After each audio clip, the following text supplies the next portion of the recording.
Allez, bonjour à tous, j'espère que vous allez bien. Aujourd'hui, analyse du marché en pleine inauguration de Donald Trump. On a déjà une journée avec une forte volatilité, on peut s'attendre à de la volatilité dans les prochaines heures et dans les prochains jours. Donc aujourd'hui, on va faire une analyse du Bitcoin, Ether, des altcoins qui performent bien également. On fera une analyse de 3 altcoins que vous m'avez demandé d'analyser, tout simplement, que j'ai noté. Donc je commence par le Bitcoin, ça va être très important. Très important de suivre les prochains jours parce que là on a quelque chose qui est assez bullish dans le sens où hier je vous avais dit qu'on ne doit pas repasser sous ce niveau-là, des 101 500 $. On voit qu'on a parfaitement pullback cette zone de support, on ne doit pas la réintégrer. C'est pour ça que je vous ai dit clairement, si on commence à clôturer sous cette bougie impulsive, c'est clairement une invalidation, une réintégration d'un range, ça serait vraiment pas encourageant pour la suite. On voit que ça a tenu, on a une bonne réaction acheteuse avec ici un nouvel ATH. Donc c'est bullish, on voit que avec l'arrivée du même coin Trump, il y a de l'intérêt sur les cryptos, parce que c'est le monde entier qui a vu les tweets de Donald Trump, il y a une visibilité globale et c'est un gros coup de pouce pour moi pour les cryptos. Maintenant, on est dans une phase où selon moi, si on commence à avoir une nouvelle jambe haussière, ça sera la dernière, je pense. Après, le marché peut être différent, on parle de super cycle ou autre, mais on arrive quand même dans une attention accrue des médias, beaucoup de nouveaux qui peuvent arriver, des débutants, parce que comme je dis, ça fait le tour du monde, ce qu'a fait Donald Trump, et c'est quelque chose d'exceptionnel. On parle quand même du président des États-Unis qui lance un meme coin qui arrive dans le top 15 de CoinMarketCap en moins de 24 heures. C'est quelque chose qui est juste exceptionnel. Donc, si on a une jambe haussière, pour moi, on peut s'attendre à un gros FOMO et une grosse jambe, donc ça sera une bonne zone clairement pour prendre des profits si on en a une. Maintenant, elle n'a pas encore lieu, on a fait un nouvel ATH. Ce qu'il va falloir surveiller, c'est comment on clôture et comment le marché évolue. Parce que j'aime pas en général avoir ici ces prises de liquidité et on ne clôture pas au-dessus. C'est pour ça que, voilà, ça me fait penser un peu à l'ATH qu'on a fait en 2021 et après on a top. On voit qu'on a été faire ici un nouvel ATH et ensuite on a réintégré. Et là, ça nous montre tout simplement que on pourrait être dans le même genre de scénario où en daily, tout simplement, on vient faire un nouvel ATH et on réintègre. C'est pas mon scénario numéro 1, mais c'est un scénario que je vais quand même surveiller. Je reste bullish. Déjà, on va attendre tranquillement la clôture daily. On va attendre que l'inauguration de Donald Trump et ce qu'il va tout simplement annoncer passe. On va voir comment, bien sûr, le marché évolue. Il y a le côté fonda, news, et il y a le côté analyse technique qui sont deux choses totalement différentes. Moi, ce que je veux clairement, c'est une acceptation au-dessus de ce niveau-là. Et de toute façon, ça va être très simple de mon côté, d'un point de vue de mon plan. Je parle vraiment là d'un point de vue plan long terme. On fait un nouvel ATH. On a de l'acceptation, tant mieux, et on aura une jambe haussière et des altcoins qui vont en profiter, un Bitcoin qui va en profiter, et on pourra aller chercher 120, 130, 150 000 $, qui sont les prochaines targets, où ça nous donnera l'opportunité de trader activement sur l'intraday, sur du moyen terme, continuation de tendance, et également d'en profiter sur les altcoins, que ce soit sur du bag long terme, ou également du trade court terme. Par contre, si on n'a pas de l'acceptation au-dessus de ce niveau-là, qu'on enregistre comme ça, juste une mèche, on commence à avoir ici un petit range. Voilà, 2-3 jours, on n'arrive pas à pousser. Limite, on refait à nouveau un ATH et hop, on réintègre tout de suite. Comme je dis, quelque chose comme on a fait lors du dernier cycle. À ce niveau-là. Vous voyez, hop, on fait un nouvel ATH, on a déjà une réaction vendeuse. Ensuite, on a légèrement de l'acceptation au-dessus, mais on voit que c'est très léger, puisque au niveau de ce pump-là, on a une mèche qui représente 50% de la bougie, c'est-à-dire qu'on a eu une tentative de break, mais au final on n'a aucun break réel au-dessus de ce niveau-là, donc on voit c'est timide. Et ensuite, ravalement baissé. Ça, je vois ça comme une prise de liquidité, une déviation, on piège des acheteurs, on se retourne pression vendeuse, et on part ici en bear market. Comme je dis, c'est pas mon scénario numéro 1, mais si on commence à prendre la liquidité à ce niveau-là, on peut refaire, ça se trouve, une deuxième jambe haussière, faire quelque chose comme ça, aller plus haut, réintégrer. Si on fait ça, et on commence à s'affranchir des 100 000 $. Si on repasse au-dessus de ce niveau-là, déjà qui est en dessous ce niveau de support, qui est en dessous cette bougie impulsive, globalement, on repasse sous ce niveau-là. On voit, on a nos mèches là, ici, on a cette bougie impulsive, et on commence à, en daily, clôturer sous ce niveau-là. J'allégerai mon portefeuille global, que ce soit Bitcoin et altcoin, sur du long terme. Parce que c'est pas ce qu'on veut voir. C'est pas ce qu'on veut voir. On veut pas avoir ici une prise de liquidité suivie d'une réintégration. Donc c'est quelque chose que je surveille. Et typiquement, si Trump a des annonces bullish sur le crypto, ça doit péter. On ne doit pas juste pousser un peu et aller légèrement plus haut, commencer à réintégrer. Non, si vraiment c'est bullish, s'il commence à dire des choses très bullish, que ce soit Bitcoin ou les altcoins, on peut bien sûr péter. Donc voilà, ça c'est ce que je vais surveiller. Pour moi ici, les niveaux ils sont clés. On a l'ATH et on a les 100 000 $. Faut vraiment pas prendre à la légère comme ça, qu'on a tout simplement des tentatives de break qui échouent sur des ATH. C'est pas pour ça que c'est la fin. On est au-dessus de notre range. Par contre, on ne doit pas le réintégrer à nouveau. Parce que là, on a fait une prise de liquidité à la baisse. Ok. Typiquement, qu'on fait comme ça une déviation. Ok. On a un range. On dévie à la baisse. C'est pour aller chercher l'extrémité opposée. Maintenant, l'extrémité opposée, il y a deux choix. Soit on break, soit on réintègre. Si on break, tant mieux. Si on réintègre, après avoir déjà fait une déviation à la baisse, pour moi, c'est sûrement pour break ce range à la baisse. Donc voilà, je suis pas spécialement bearish, je suis pas le plus bullish non plus, mais je m'adapte avec ce que le marché me donne. Et mon but, c'est pas juste d'avoir un biais et me dire, et d'être borné et me dire, c'est sûr à 100%, le marché bull run, Bitcoin 200 000 $, ça y est, je fais all-in, et de pas prendre en compte ce que j'ai sous les yeux, d'être tout simplement dans le déni. Non, c'est pas ça. C'est, je m'adapte en fonction de mon expérience, les compétences que j'ai, que ce soit en analyse technique, en expérience sur les marchés, en trading ou autre, et de ce que je vois ici à l'instant T. Ce que je vois à l'instant T, pour le moment, c'est bullish. Mais à quel moment ça pourrait passer bearish? C'est si on a ici une prise de liquidité et on commence à réintégrer sous ce niveau-là. Ou là, je préférerais clairement me hedge.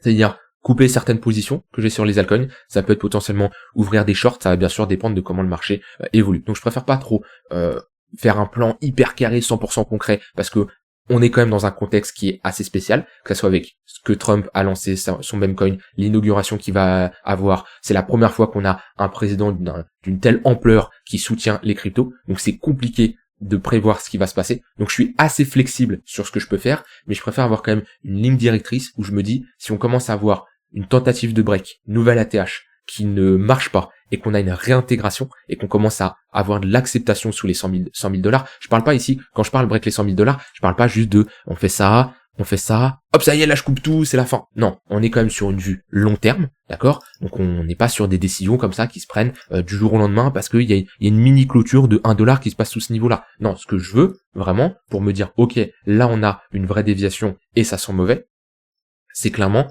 on passe sous les 100 000 $, et on a vraiment de l'acceptation en dessous. C'est-à-dire que on n'arrive pas à réintégrer, on a une tentative de réintégration qui échoue, on refait à nouveau un creux plus bas, limite quitte à sortir à 97 000. À partir du moment où on parle sur le long terme, on n'est pas à 3-4%, d'accord? 2-3-4%, absolument pas. Je préfère avoir une vraie confirmation et sortir légèrement plus bas qu'avoir une fausse cassure, là une prise de liquidité à nouveau pour repartir à la hausse. Donc c'est globalement ça que je vais surveiller sur le Bitcoin. Dans tous les cas, je vous tiendrai au courant. Et même si j'allège une partie, parce que quand je dis j'allège, c'est pas je vends toutes mes cryptos, ça y est, je suis 100% cash, je crie au bear market et on se revoit 50 000 $. Non, c'est un curseur d'exposition. Comme d'habitude, comme quand je suis sorti au niveau des 100 000 $, légèrement en dessous, 98 500 $, où je suis sorti sur ce niveau-là. Pourquoi? Parce que j'avais des confirmations qui me disaient, ok, t'es rentré sur le Bitcoin à 25 000 $, allège une partie. Et alléger une partie, c'est pas vendre 70% de mon exposition sur le Bitcoin. Non, c'est vendre un petit pourcentage et réduire mon curseur d'exposition. Maintenant, si on a une réintégration,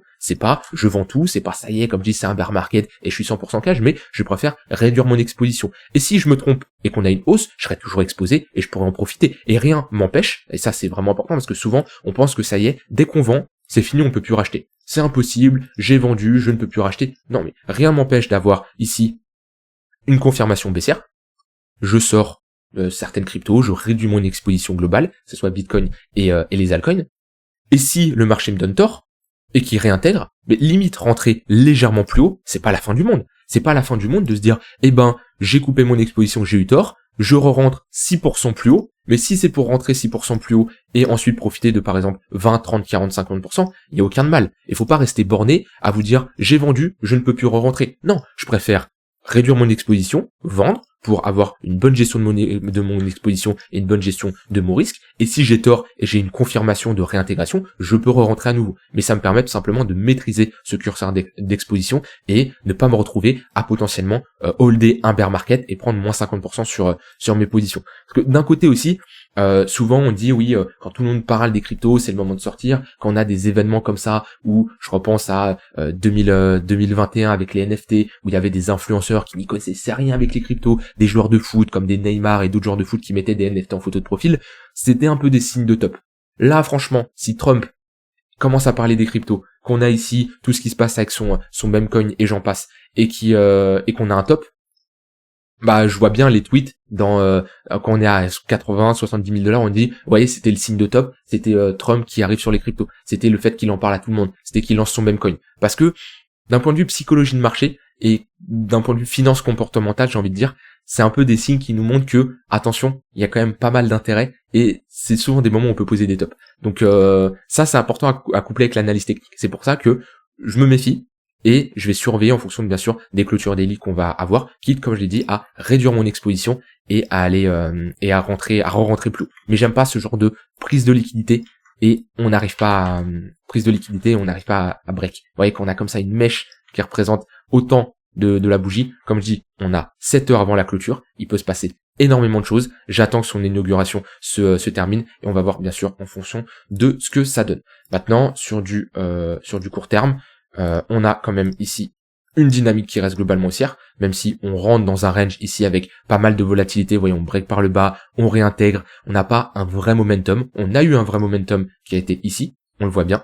On a perdu le 15 minutes, on a été chercher le 1 heure. À nouveau, on a eu un vrai momentum au moment où on est reparti. Puis là, ça a été un peu en mode cafouillage. Donc là, on est sur le niveau de support. Je prends pas de trade aujourd'hui quand on a comme ça une forte volatilité avec des news, une conférence qui est en cours et c'est compliqué de trader comme ça autant de volatilité. En tout cas, j'aime pas trader ce type de volatilité. Trader la volatilité quand on a comme ça quand on a une annonce. Trader après cette annonce la volatilité, il n'y a pas de souci, mais trader pendant qu'on peut avoir des annonces qui vont arriver, c'est beaucoup plus compliqué. Vous voyez, par exemple, on a Trump qui lance son meme coin, ok, c'est un truc de ouf, on a de la volatilité, ça c'est intéressant à trader. Quand on a par exemple une décision sur les cryptos, les taux d'intérêt qui tombent ou autre, trader après ça parce qu'on a de la volatilité, c'est intéressant. Par contre, se dire, ok, il y a de la volatilité parce qu'on a une annonce, mais on peut avoir une deuxième annonce, une troisième dans quelques minutes, et je trade entre les deux, je préfère pas parce que c'est un peu piégeur. En tout cas, c'est moi comme ça que je fonctionne. On voit ici qu'on a actuellement de la bonne volatilité. Après, Trump, je regarde pas le discours en live, je suis sur Twitter parce que j'ai d'autres choses à faire, et comme j'ai vu que je le trade pas en direct, j'ai pas besoin de suivre en direct de mon côté. Et ouais, j'ai fait une très bonne séance de trading sur son token, j'ai pas besoin de faire de l'over trading et je peux prendre quelques jours sans trader activement les cryptos tout en restant au courant et plutôt en prenant des décisions sur on va dire sur du moyen long terme. Voilà pour le Bitcoin au niveau d'Ether qui aujourd'hui est légèrement plus fort que le Bitcoin, mais vous voyez, il n'arrive pas à repasser, on n'arrive pas à avoir de l'acceptation dessus des 3400. C'est un gros niveau clé qui a fait longtemps office de résistance. On l'a break de support, à nouveau de résistance. On n'arrive pas à repasser au-dessus de ce niveau-là. Donc, à voir ce qu'il annonce Trump sur Ether. Il peut également en parler. Ouais, il peut en parler. S'il en parle, on peut clairement avoir une bonne poussée. Mais moi, pour du trading actif, je vous l'ai dit hier, je vous le répète aujourd'hui, tant qu'on ne se situe pas au-dessus des 4000 $, je vais pas faire grand chose sur Ether. Je continue à en accumuler parce que pour moi, il rattrapera sur tard et il a le potentiel d'aller chercher un nouvel ATH et d'aller chercher 7, 8, 9000 $. Mais pour du trading actif, tant qu'il dépasse pas les 4000 $, je ne ferai pas grand chose. Donc je vais pas m'attarder dessus de ce côté-là. Au niveau des altcoins, c'est toujours les altcoins qui étaient fortes hier, qui étaient fortes avant-hier, qui restent fortes. Vous voyez, qu'est-ce qu'on a vu hier? Vous pouvez regarder ma vidéo d'hier, où je vous dis clairement, vous prenez les altcoins qui sont fortes et vous tradez ces altcoins fortes, parce que ces altcoins qui sont fortes ont plus de chances de rester fortes. Et oui, on va faire le travail en direct, vous voyez, on va la regarder en direct, on va reprendre ma vidéo d'hier, et comme ça vous allez voir l'importance de travailler ces altcoins qui sont fortes. On va dans la partie altcoin forte qui était sûrement à ce niveau-là. Qu'est-ce qu'on regarde? C'était hier, ce dimanche, quels sont les altcoins qui sont fortes? Alors, est-ce que je peux avoir une meilleure résolution? Voilà, les altcoins fortes, Chainlink, Solana, on a AAVE. Voilà, si on prend la semaine, Sol, Link, XRP, AAVE, LTC. Si je regarde les altcoins qui sont fortes, alors hop, je vais faire pause ici, les altcoins qui sont fortes aujourd'hui, il est où mon graphique? Il est là. Ouais, qu'est-ce qu'on a encore? XRP, encore une fois. On a Chainlink, encore une fois. On a AAVE, encore une fois. Vous voyez, c'est toujours les mêmes altcoins qui sont fortes ces derniers jours, qui sont à nouveau fortes. Alors bien sûr, il peut y avoir des contre-exemples comme par exemple Solana qui était forte hier, qui est moins forte aujourd'hui, mais dans la majorité des altcoins, c'est sûr, on peut toujours chercher la petite bête. Mais si vous cherchez à trader la tendance, si vous cherchez à trader un flux, vous prenez des cryptos qui performent bien ces derniers jours, ces dernières semaines, ils ont plus de chances, d'un point de vue probabilité, le lendemain d'être à nouveau forte. Alors bien sûr, il y a un moment, ça va se calmer, il y a un moment, il va y avoir une pause, et une crypto forte peut passer faible. mais ça sert à rien de l'anticiper. Et quand vous le voyez, bah, vous coupez votre position, vous allégez, vous faites, voilà, vous respectez tout simplement votre stratégie. Mais comme dit, les cryptos qu'on a vus hier, qui étaient fortes, qui performaient bien, XRP, Link, AVE, etc. et j'en passe, et ben, on voit qu'aujourd'hui, ils sont également dans le, voilà, ils sont également dans le top et ils performent bien.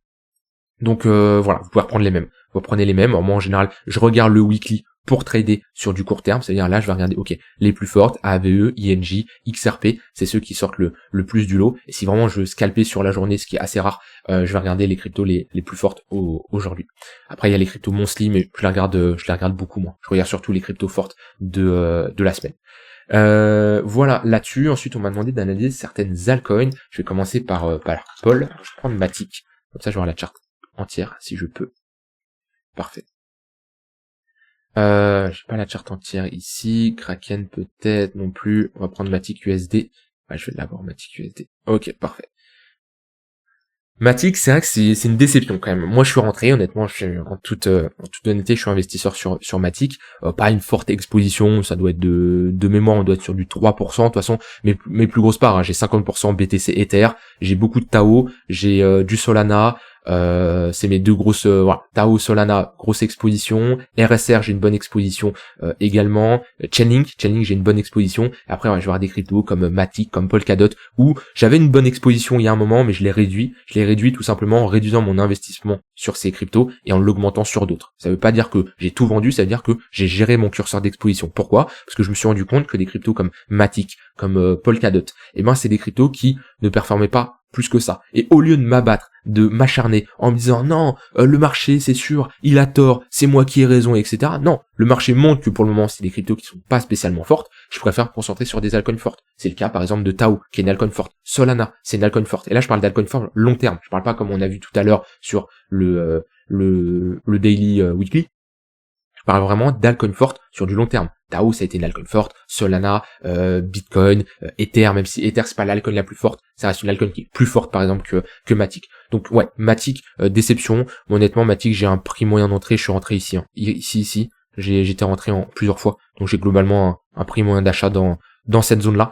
On reste sur un niveau de support, on est globalement sur un gros range. Donc plusieurs manières de se positionner, classique, hein. Soit on a des convictions dans le projet, et on se dit bah ça c'est un gros niveau de support qui tient. Honnêtement, si on commence à s'installer en dessous, je sortirai sur Matic, hein, parce que là on perd un gros niveau, après il y a plus grand chose. Hein. Si on commence à passer sous les 30 centimes, ouais, ça serait pas bon. Franchement, ça serait vraiment pas bon pour la suite. Donc on est sur un gros niveau de support qui tient pour le moment, et on part du principe toujours qu'un niveau de support a plus de chances de tenir. Après ouais, on est dans un gros range, on a une résistance vers les 75 centimes, une autre vers les 1 dollar. Soit on cherche des achats sur le bas de range, avec comme target milieu de range, haut de range, voire des retracements un peu plus importants parce qu'on fait de l'investissement long terme.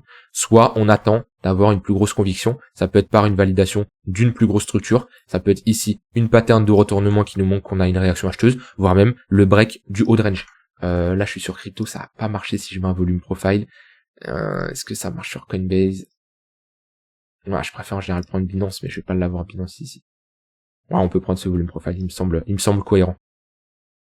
Vous voyez, on est sous notre value area low, donc on va plutôt chercher des achats. On est tout simplement dans notre value area low. Ici, on a notre value area tout court, qui représente 70% du volume échangé. Et là, on a notre value area high, donc ici le haut de la value area, là le bas de la value area. En général, quand on trade un range, on cherche des achats ici, et on cherche des shorts ou des prises de profit. Hein. Donc soit on long ici, on TP là, soit on short ici, on TP là, mais dans tous les cas, on se positionne sur les extrémités.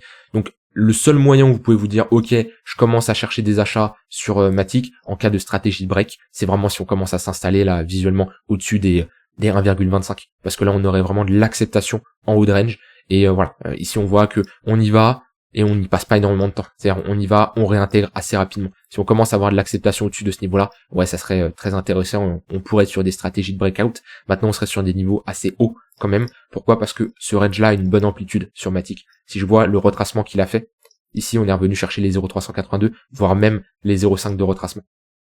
On a eu une très forte impulsion. Ce qui fait que si vous positionnez sur du long terme, en attendant une stratégie de breakout, enfin en jouant la stratégie de breakout ici, on est quand même sur des niveaux hauts. Donc c'est pour ça c'est compliqué sur Matic de ce côté-là.